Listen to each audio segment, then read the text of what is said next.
प्रिय विद्यार्थी नमस्कार। न्यू नर्मदा इंस्टीट्यूट में आपका स्वागत है।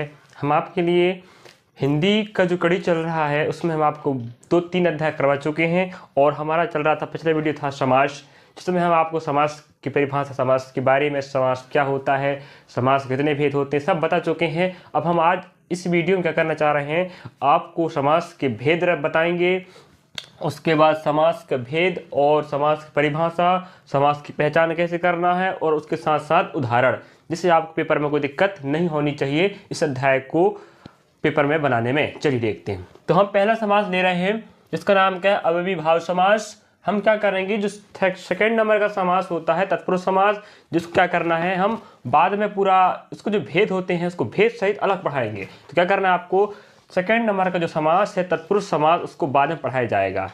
चलिए, तो पहला समास अव्ययीभाव समास। इसकी परिभाषा की बात करें तो इसे हम कह सकते हैं परिभाषा के तौर पर, जिस समास का या जिस समस्त पद का पहला पद या पूर्व पद क्या होता है, प्रधान होता है। पहला पद क्या होगा, प्रधान, या कह सकते हैं क्या होता है पहला पद, उपसर्ग या अव्यय। जिस समास या जिस समस्त पद का पहला पद क्या हो, प्रधान हो एवं उपसर्ग या अव्यय हो, वह समास कहलाएगा या वह समस्त पद कहलाएगा कौन समास, अव्ययीभाव समास। चलिए, तो जैसे बात कर लेते हैं, उपसर्ग क्या होता है। उपसर्ग हम उसे कहते हैं, जैसे बात करें किसी शब्द में, वे शब्द जो किसी शब्द के पहले जुड़कर उसका अर्थ बदल देते हैं वे कहलाते हैं उपसर्ग। जैसे आप कह रहे हो सत्य, सत्य क्या है, शब्द है। अगर हम इसके पहले कोई शब्द लगा दे, जैसे क्या लगा देते हैं, आ, तो क्या बन जाएगा जी, आ सत्य।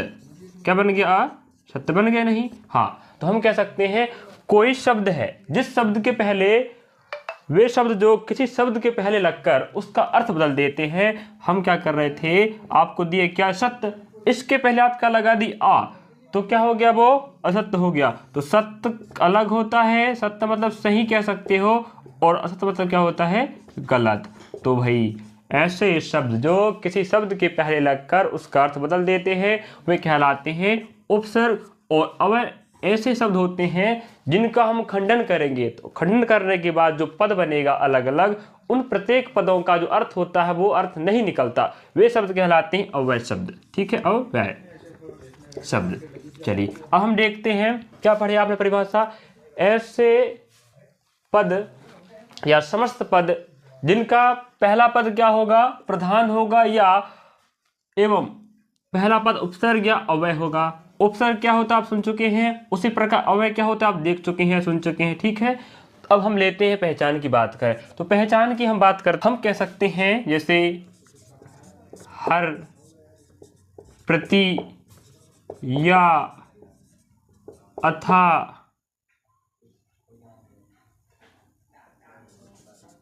भर जैसे शब्द अगर लगे हों किसी समस्त पद के पहले, किसी समस्त पद के पहले, जैसे मान ले हर, प्रति, या, अथा, भर जैसे शब्द लगे हों, तो समझ जाएं कि कौन सा समास होगा, अव्ययीभाव समास। ठीक है, तो हम कह सकते हैं ये जो आपको शब्द दिखाई दे रहे हैं ये अव्यय हैं, इनका आप खंडन करोगे तो प्रत्येक पद बनेगा, उन पदों का, प्रत्येक पदों का क्या होता है, अर्थ नहीं निकलता है, वही शब्द कहलाते हैं अव्यय। तो हम क्या पढ़े हैं, समास जिस समस्त पद का पहला पद क्या हो, या तो उपसर्ग हो या अव्यय हो, या पहला पद क्या होता है, प्रधान, वही कहलाता है अव्ययीभाव समास। तो हम देख चुके हैं। अब उदाहरण की बात करते हैं, तो आप जैसे कह सकते हैं प्रति प्लस दिन। प्रति क्या है, उपसर्ग भी है जिसे कह सकते हैं ना, और क्या है, ये प्रथम पद है और ये कहलाता है उत्तर पद, आपस में मिलकर क्या बनाएंगे, समास। सबको पता है समास में दो पद होते हैं, पहला पद दूसरा पद, जिसे हम प्रथम पद द्वितीय पद बोल सकते हैं। ये कहला सकता है क्या, पूर्व पद और उत्तर पद आपस में मिलकर क्या बना दिए, समास, जो बनेगा क्या, प्रतिदिन बनेगा। ठीक है, ऐसे उदाहरण आपको मिलेंगे किस समास में, अव्ययीभाव समास में। अब आप वहां देख सकते हैं स्क्रीन पर, हम और उदाहरण बता रहे हैं। चलिए, जैसे हम देखते हैं वहां देखना है ना, पहला दिया है प्रति क्या है पूर्व पद, दिन क्या हो जाएगा उत्तर पद, आपस में मिलकर क्या बनाएंगे प्रति दिन बनाएंगे, जिसका समास विग्रह क्या होगा प्रत्येक दिन होगा। तो पहला क्या होगा पूर्व पद, उत्तर पद, समस्त पद, फिर विग्रह रहेगा। तो 4 आपके बॉक्स दिखाई देते होंगे आपकी स्क्रीन पर। अगला है आ प्लस जन्म, क्या बनाएगा आजन्म बनाएगा, जिसका विग्रह क्या होता है जन्म से लेकर। फिर उसी प्रकार अगला है अथा प्लस संभव, अथा प्लस संभव, जिसका हो रहा है समस्त पद अथा संभव, और विग्रह क्या होगा जैसा संभव हो।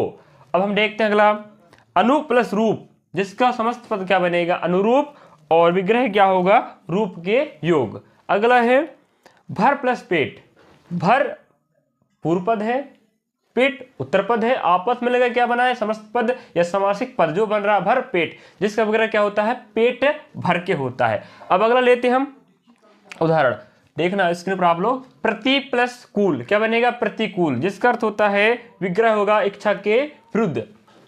अगला है हाथ प्लस हाथ, हाथ भी पूर्व पद है और हाथ भी क्या है उत्तर पद, आपस में मिले तो क्या मिले हाथ, हाथों हाथ बने, क्या बने हाथ प्लस हाथ, आपस में मिलकर हाथों हाथ बने, जिसका विग्रह क्या होगा जिसका विग्रह होगा हाथ ही हाथ में। चलिए हम देखते हैं अब अगला था अविभाव समाज देख चुके, उसके बाद कौन रहेगा तत्पुरुष समाज, जिसको हम अलग से पढ़ाने वाले हैं उसके भेद सहित। तो हम लेते हैं हम 3rd नंबर का कौन कर्मधारय समाज। चलिए इसकी परिभाषा की बात करें तो क्या होगा, परिभाषा क्या होता है जिस समास या जिस समस्त पद का कौन सा पद उत्तर पद प्रधान हो उसे क्या बोलते हैं कर्मधारय समास। ठीक है, कौन सा पद प्रधान होगा उत्तर पद, उत्तर पद क्या होगा कर्मधारय समास का प्रधान होगा। नंबर 3rd नंबर चल रहा है कौन सा सेकंड, बाद में पढ़ाने वाले हैं अलग से। और जिस 3rd नंबर लिए कर्मधारय समास जिसका उत्तर पद क्या हो प्रधान, वह समास कहलाता है समस्त। जिस समास का या जिस समस्त पद का उत्तर पद प्रधान हो क्या कहलाएगा वो कर्मधारय समास। अब पहचान की बात करें तो क्या होता है जब समस्त पद बनने के बाद जब हम उसका विग्रह करेंगे तो क्या मिलेगा विग्रह पर है जो या के समान विग्रह पर मिलता है। जब हम किसी कर्मधारय समास की बात करें और उसका समस्त पद है हम उसका विग्रह करेंगे तो विग्रह करने पर क्या होता है दोनों पदों के बीच में क्या मिलेगा है जो या के समान। ठीक है, उदाहरण देखते हैं हम, जैसे क्या है कह सकते हैं हम, जैसे उदाहरण लेते पहला कमल के चरण, क्या है हाँ उदाहरण लेते हैं जैसे समस्त पद दिया है लाल मणि, क्या लाल मणि क्या है आपका समस्त पद है, समस्त पद है। अगर हम इसका विग्रह करते हैं तो क्या बनेगा लाल है जो मणि, क्या लाल है जो मणि। ये बताइए क्या कर्मधारय समास है कि नहीं। देखो हमने पहले बता दिया है जब कोई समास है और समास विग्रह करने पर है जो या के समान जैसे शब्द आते हैं दोनों पदों के बीच में तो कह सकते हो आप क्या है वो कर्मधारय समास है। जैसे आप देखो लाल मणि क्या है समस्त पद है, जब हम इसका क्या कर रहे हैं विग्रह कर रहे हैं तो क्या बन रहा है लाल है जो मणि, और है जो किस में आता है विग्रह करने पर कर्मधारय समास में। तो आप ऐसा विग्रह करके देख सकते हैं और कर्मधारय समास पहचान सकते हैं। हम अगला लेते हैं उदाहरण नंबर 2। चलिए वहां देख ले स्क्रीन पर आप देख सकते हैं। अगला है कमल के समान चरण, क्या कमल के समान चरण, यहां विग्रह दिया है ध्यान रखना फर्स्ट में विग्रह है उसके बाद क्या समस्त पद है। तो हम ले रहे हैं कमल के समान चरण, क्या बनेगा इसका समस्त पद चरण कमल, क्या बनेगा चरण कमल। अगला है कनक की सी लता, क्या कनक की सी लता, जिसका बनेगा कनक लता। और फिर क्या है कमल के समान नयन, तो इसका समस्त पद क्या बनेगा कमल नयन, मतलब नयन कैसे है कमल के जैसे हैं। चलिए हम और देखें इसके बारे में है ना। अगला क्या है प्राणों के समान प्रिय, क्या बनेगा समस्त पद प्राण प्रिय। अगला क्या है चंद्र के समान मुख, क्या बनेगा? चंद्रमुख। तो आप इस प्रकार देख सकते हैं, हम आप स्क्रीन पर लगा दिए हैं, तो आप देख लीजिए ऑप्शन को, फिर उदाहरण को, और आप अच्छे से कर लीजिएगा। अब और बात करते हैं किसमें हम? कर्मधारय समास में। कर्मधारय समास में क्या होता है? एक विशेषण होता है और एक क्या होता है? पद विशेष होता है। किसमें? विशेषण मतलब जो विशेषता बताए, जो विशेषता बताता है, क्या कहलाता है? विशेषण। और जिसके बारे में विशेषता बताया जाए। चलिए, जो देखो आप क्या कह रहे हैं कि कर्मधारय समास आप इतना देख चुके, ठीक है। अब क्या लिया गया है? कर्मधारय समास में एक विशेषण भी होता है और एक क्या होता है? विशेष होता है, जो विशेष की विशेषता बताता है, ठीक है। तो यहां बात कर रहे हैं हम विशेषण, और अगला क्या है? विशेष। तो विशेषण किसे कहते हैं इसको जानना जरूरी है। जो विशेषता बताए या जो विशेषता बताता है उसे बोलते हैं विशेषण। जिसके बारे में विशेषता बताया जाए उसे क्या बोलते हैं? विशेष। जैसे राम एक अच्छा लड़का है। देखो, तो राम के बारे में क्या बताया जा रहा है? विशेषता। तो राम क्या होगा? विशेष, ठीक है। जिसके बारे में विशेषता बताया जाए वो क्या कहलाता है? विशेष। और क्या बताया जा रहा है? अच्छा है, ये कहलाएगा विशेषता, ठीक है। जिसके बारे में बताया जाए विशेषता वो कहलाता है विशेष। राम क्या हो गया? विशेष। और क्या बताया जाए राम के बारे में? राम एक अच्छा लड़का है, तो अच्छा कहलाएगा विशेषता। उसी प्रकार आपको कर्मधारय समास में एक विशेष मिलेगा और दूसरा क्या मिलता है? विशेष और विशेषण होता है। जैसे आप कह सकते हो, यहां अपने पास दिया है लाल मणि, तो मणि क्या है? विशेष है। क्या है? विशेष। और लाल क्या है? विशेषता। क्या है? विशेषता। क्यों है? क्योंकि मणि कैसा है? लाल है। तो मणि के बारे में कौन बता रहा है विशेषता? लाल। कि मणि कैसा है? मणि के बारे में बताया जा रहा है क्या? कि मणि कैसा है? लाल है। तो मणि कहलाएगा विशेष और लाल होगा विशेषता। तो आप ध्यान रखें, कर्मधारय समास क्या मिलेगा? विशेषता और विशेष मिलेगा। विशेषण है ना? क्या मिलेगा? विशेषण।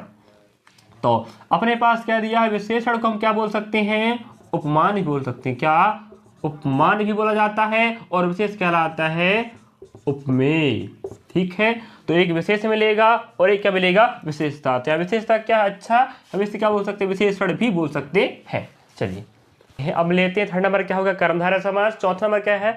द्विगु समास। चलिए इसकी परिभाषा के बारे में जानते हैं। जिस समस्त पद या जिस समास का उत्तर पद प्रधान हो, या जिस समास पद का पहला पद क्या हो? समूह संख्यावाचक विशेषण हो। क्या होनी चाहिए? समूह संख्यावाचक विशेषण होता है। कौन? पहला पद। पहला पद। या हम पहचान की बात करें तो यहां क्या मिलेगा? संख्याओं का समूह का ज्ञान हो। तो समझ जाओ कौन सा समास होगा? द्विगु समास होगा, ठीक है। समास। और जैसे बात करें तो द्विगु समास मतलब जिस समास का उत्तर पद प्रधान हो और जो पहला पद होता है, पहला पद क्या होगा? समूह संख्यावाचक विशेषण होगा। जो सेकेंड नंबर जो है पद, कौन? उत्तर पद के बारे में क्या बताएगा? विशेषता। कौन बताता है? संख्या। समूह संख्या विशेषता बताता है। जैसे उदाहरण की बात करें, 9 रत्न। क्या? 9 रत्न। यहां बताइए, रत्न अलग है, 9 अलग है। 9 क्या है? संख्याओं का समूह। कितने संख्या? 9 रत्न। तो हमारे पास 9 क्या बता रहा है? रत्नों की संख्या कितनी है? 9 है। तो जो उत्तर पद होता है उसकी विशेषता कौन बताता है? समूह संख्यावाचक बताता है। किसकी विशेषता? उत्तर पद की। तो पहला पद क्या करता है? उत्तर पद की विशेषता बताता है। किस समास में? द्विगु समास में। तो हम कह सकते हैं और पहला पद क्या होगा? हमेशा समूह संख्यावाचक विशेषण ही होगा पहला पद, जो उत्तर पद की विशेषता बताएगा। अब हम देखते हैं, वहां पर उदाहरण देख लीजिए आप लोग। तो पहला दिया है विग्रह, फिर क्या है समस्त पद है। सुनिएगा, सात सिंधुओं का समूह क्या है? 7 सिंधुओं का समूह क्या बनेगा? सप्त सिंधु। अगला है 2 पहरों का समूह क्या बनेगा? दोपहर। अगला है 3 लोकों का समाहार क्या बनेगा? त्रिलोक। अगला लेते हैं 9 रात्रियों का समूह क्या बनेगा? नवरात्र। भाई 9 रात मिलकर क्या बना रहे हैं? नवरात्र बना रहे हैं। तो 9 हमें क्या बता रहा? समूह संख्या के बारे में जानकारी दे रहा है। और किसकी जानकारी दे रहा है? रात की। उसी प्रकार 4 राहों का समूह क्या बनेगा? चौराहा। तो राहों की जानकारी दे रहा है। कितने राह हैं? 4। तो चौराहा, 4 रास्तों का समूह जिसे बोलते हैं चौराहा। चलिए और देते हैं, सुनिए, 5 मड़ियों का समूह क्या बनेगा? पचमढ़ी। अगला है 7 दिनों का समूह क्या बनेगा? सप्ताह। अगला है 3 कोणों का समाहार क्या बनेगा? त्रिकोण। अगला है 3 रंगों का समूह क्या बनेगा? तिरंगा। तो इस प्रकार आप देख सकते हैं स्क्रीन पर, और उदाहरण को आप क्या करना, याद भी करना है और आप समझना कि ऐसे बना तो क्यों बना है। चलिए अगला लेते हैं। चलिए विद्यार्थियों, अब अगला लेते हैं 5 नंबर क्या है? द्वंद्व समास। तो द्वंद्व समास की बात करें तो परिभाषा सर्वप्रथम क्या पढ़ना आपको? एक परिभाषा रहेगा, उसकी पहचान, उसके बाद क्या है? थर्ड उदाहरण। हम परिभाषा की बात करें, जिस समास का क्या हो? उत्तर पद प्रधान हो। नहीं, जिस समास का क्या हो? दोनों पद प्रधान हो। जिस समास या जिस समस्त पद के दोनों पद क्या हो? प्रधान हो। और क्या हो? उन पदों को विग्रह करने पे क्या मिलनी चाहिए? दोनों पद क्या होंगे भाई? दोनों पद भी इस वाले समास में प्रधान होते हैं, एक दूसरे के बिना अलग नहीं हो सकते वो। तो पहचान की बात करें, जब हम द्वंद्व समास को विग्रह करोगे तो क्या मिलेगा विग्रह पर? और क्या मिल सकता है? एवं, क्या हो सकता है? अथवा। ऐसे शब्द आते हैं विग्रह करने पर किस समास के? द्वंद्व समास। अब उदाहरण की बात करें जैसे, और पहचान की बात करें तो क्या होगा? जब समास होगा तो योजक चिन्ह दोनों पदों के मध्य आता है। क्या? योजक चिन्ह दोनों पदों के मध्य में। जैसे उदाहरण की बात करें, एक दिया है माता पिता, फिर लेते हैं भाई बहन। तो देखो, माता और पिता दोनों क्या है? प्रधान है। और दोनों प्रधान पदों के मध्य में क्या लगा है? चिन्ह। यही कहलाता है योजक चिन्ह, जिन दोनों को एक साथ दर्शाता है कि दोनों पद क्या है? प्रधान है। तो हम कह सकते हैं द्वंद्व समास में पहला पद और दूसरा पद दोनों प्रधान होते हैं, और दोनों पदों को विग्रह करोगे तो दोनों के बीच में क्या मिलेगा? और, एवं, अथवा मिल सकते हैं, इनमें से कोई भी। और पहचान की बात करें तो जब समास होता है कौन सा? द्वंद्व वाला, तो पद दोनों पदों के मध्य में क्या रहता है? योजक चिन्ह रहता है। चलिए उदाहरण देखते हैं, आप इसमें देख लीजिएगा। मैं पहले बोल रहा हूं क्या? विग्रह फिर क्या रहेगा? समस्त पद, है ना। चलिए 5-6 बोल देता हूं, आप फिर स्क्रीन पर लिख लीजिएगा। चलिए, नदी और नाले, और आ गया ना, विग्रह दिया है पहले की समस्त विग्रह, फिर समस्त पद है, तो समस्त पद हमेशा क्या लग कर आएगा? योजक चिन्ह ही होगा। तो समझ जाओ कौन समास है? द्वंद्व समास है। चलिए, नदी और नाले, नदी नाले। राजा और प्रजा, राजा प्रजा बनेगा। नर और नारी, नर नारी बनेगा। सुख दुख का क्या बनेगा? सुख और दुख क्या बनेगा? सुख दुख बनेगा। ऊंच या नीच का बनेगा? क्या बनेगा? हाँ, या भी शब्द आ सकता है। ऊंच या नीच का बनेगा? ऊंच नीच। अगला है ठंडा या गर्म, क्या बनेगा? ठंडा गर्म। और ले सकते हैं हम क्या? नाक और कान, क्या बनेगा? नाक कान बनेगा। उसी प्रकार उतार या चढ़ाव, क्या बनेगा? उतार चढ़ाव। तो विग्रह करने पर आ और एवं अथवा जैसे शब्द आते हैं, और समस्त पद होगा तो बीच में क्या लगा होगा? दोनों पदों के मध्य में योजक चिन्ह, उत्तर पद और मध्य पद के, पूर्व पद और उत्तर पद के बीच में। तो समझ जाओ द्वंद्व समास है। चलिए अगला एक छोटा नंबर का है बहुब्रीहि समास।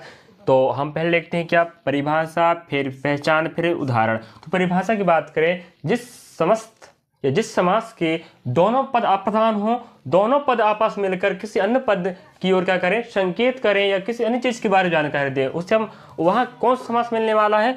बहुब्रीहि समास। परिभाषा हो गया। अब पहचान की बात करें तो पहचान की बात करें, संपूर्ण समस्त पद क्या होता है? विशेषण होता है, जो किसी अन्य की क्या बताता है?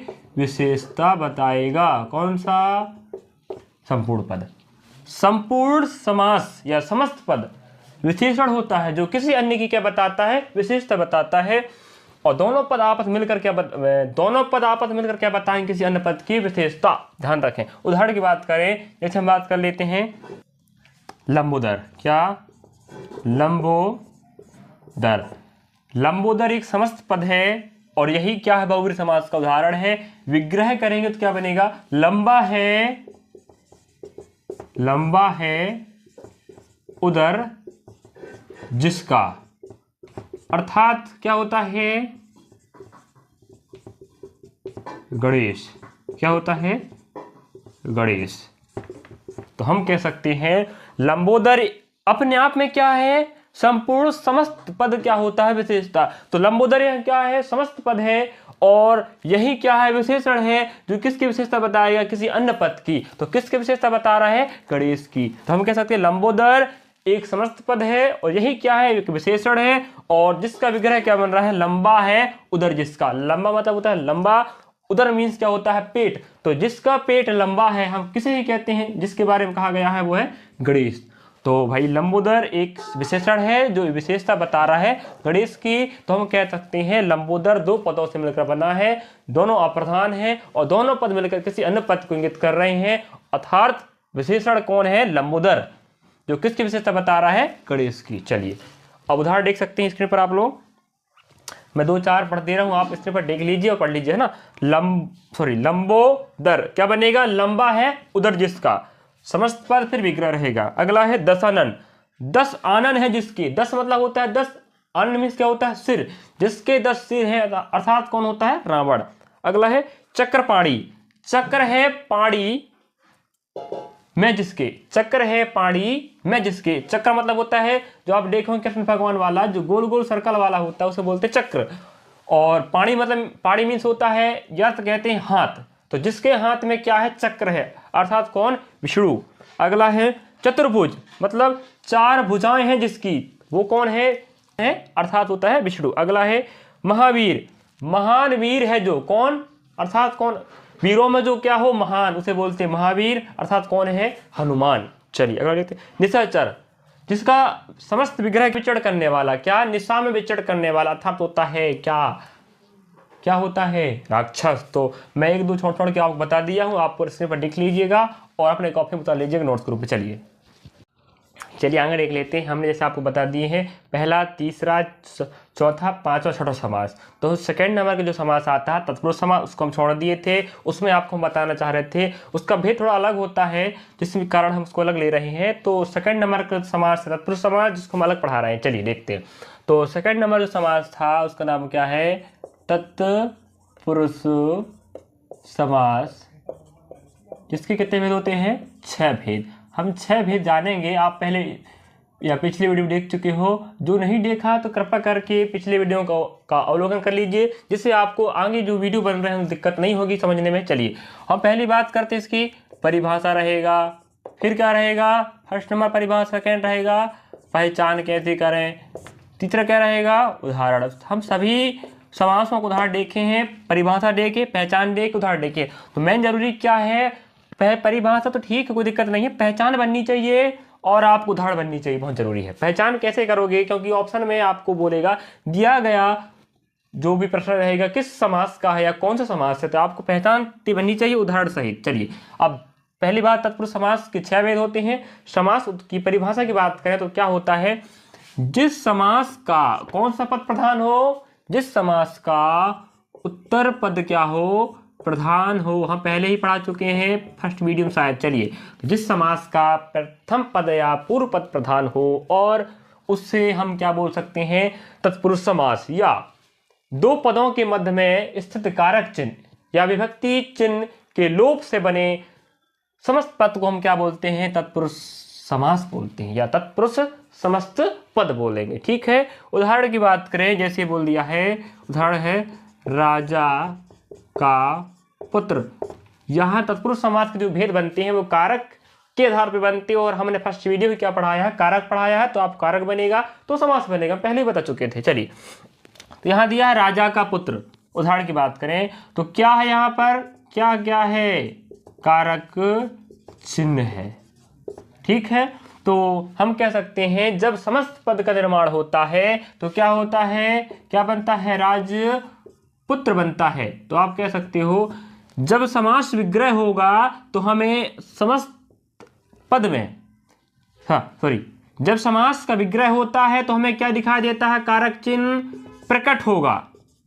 ठीक है, और जब क्या बन जाता है, वहीं समस्त पद बन जाएगा तो क्या होगा, हमें कारक चिन्ह दिखाई नहीं देगा, कारक चिन्ह क्या हो जाता है, विलुप्त हो जाता है। तो हम इस प्रकार भी पहचान सकते हैं, अगर कोई समस्त पद दिया है और उसका हम विग्रह कर रहे हैं और विग्रह करने पर हमें क्या मिल रहा है, कारक चिन्ह मिल जाता है या प्रकट हो जाता है, तो समझ जाओ कौन सा समास रहेगा, तत्पुरुष समास रहेगा। और अब फिर और देखना पड़ेगा कि तत्पुरुष समास का कौन सा भेद है, हम देख पाएंगे कारक चिन्ह के आधार पर।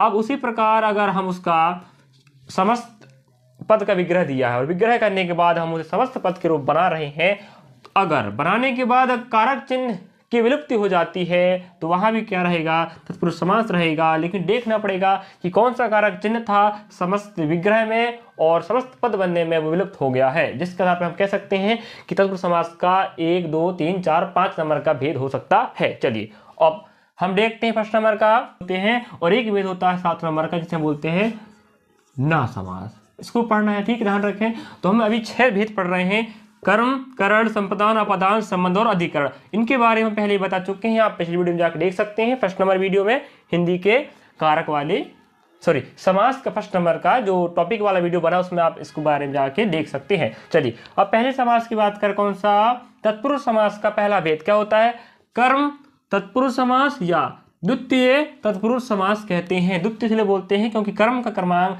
कारक वाले में सेकंड नंबर होता है, पहला आता है कर्ता, लास्ट में होता है संबोधन। तो पहला और लास्ट छोड़कर बना है कर्म, करण, संप्रदान, अपदान, संबंध और अधिकरण। पहला नंबर का कारक और लास्ट नंबर जो कारक होता है उनको छोड़ दिया जाता है, किसमें, तत्पुरुष समास के भेद बनाने में। तो सेकेंड से लगा के 7 नंबर तक जो कारक हैं वो आपके तत्पुरुष समास के भेद में शामिल होते हैं। इनके बारे में पहले पढ़ा चुके हैं, आप पिछले वीडियो जाके देख सकते हैं। चलिए आगे चलते हैं।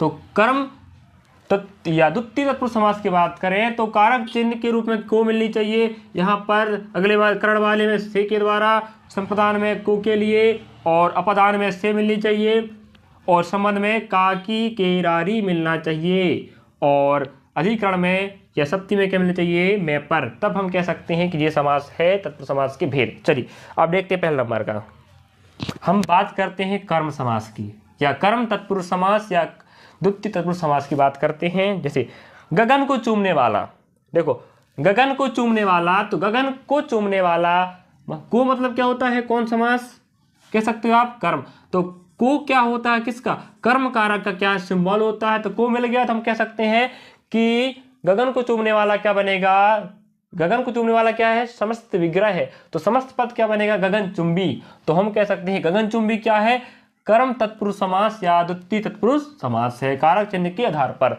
अगला लेते हैं अस को प्राप्त करने वाला, को मिल रहा है, किसे बोलते हैं, अस प्राप्त।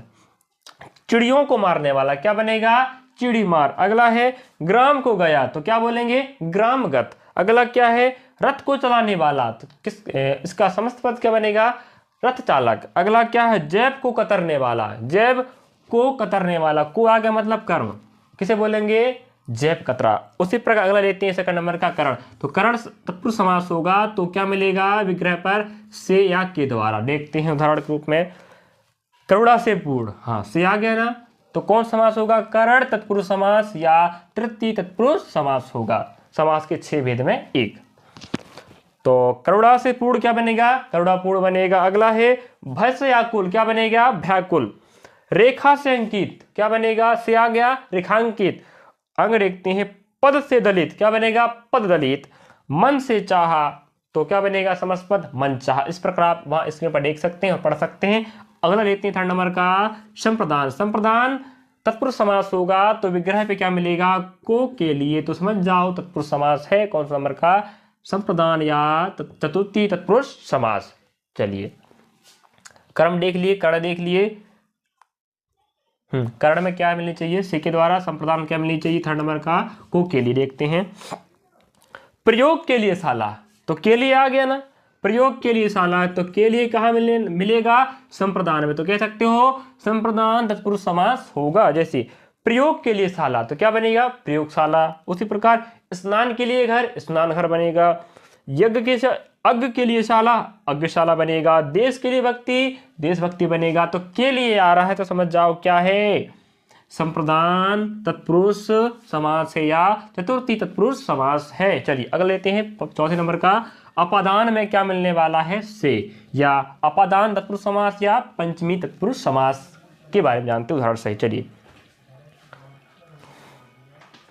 धन से हीन, अपादान में हमेशा क्या होता है, अलगाव की भावना प्रकट होती है। जैसे धन से हीन क्या बनेगा, धनहीन बनेगा। और अगला है ऋण से मुक्त, क्या बनेगा, ऋण मुक्त बनेगा। उसी प्रकार अगला है गुण से हीन, क्या बनेगा, गुणहीन बनेगा। और हम कह सकते हैं देश से निकाला, मतलब देश से निकाल दिया गया, तो अलगाव हो गया ना। तो अलगाव में ही क्या मिलता है, अपादान मिलता है, पता है, पहले पढ़ चुके हो। देश से निकाला क्या बनेगा, देश निकाला। और अगला देखते हैं, चलिए तो ठीक है, आप इसमें देख सकते हो और पढ़ सकते हो। चलिए अगला लेते हैं संबंध। जहां दो पदों के बाद में क्या बताया, संबंध। तो संबंध बताएगा तो दोनों पद में क्या होगा, बीच में का, की, के, रारी में से कोई भी कारक चिन्ह हो सकता है, और उसके आधार पर हम कह सकते हैं कि संबंध तत्पुरुष समास है। चलिए अगला देखते हैं राजा का पुत्र। तो भाई राजा का पुत्र कहा आ गया ना, हाँ, राजा का पुत्र क्या बनेगा, राजपुत्र।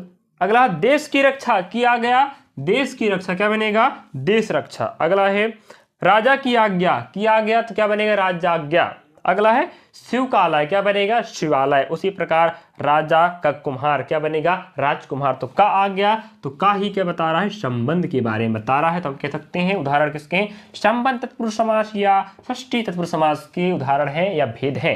तो हम इस प्रकार आगे चलते, छठे नंबर पर कौन है, अधिकरण या सप्तमी तत्पुरुष समास, जिसमें कारक चिन्ह क्या मिलने चाहिए, में, या हो सकता है पर। देखते हैं चलिए शोक में मग्न, में आ गया तो कौन सा होगा, अधिकरण तत्पुरुष समास। तो क्या बनेगा, शोक मग्न। अगला है लोक में प्रिय, क्या बनेगा, लोकप्रिय। अगला है पुरुषों में उत्तम, तो में आया है ना, पुरुषों में उत्तम मतलब पुरुषोत्तम। अगला धर्मवीर, क्या बनेगा, धर्मवीर। इस प्रकार आप वहां स्क्रीन पर देख के पढ़ सकते हैं। चलिए आगे चलते हैं।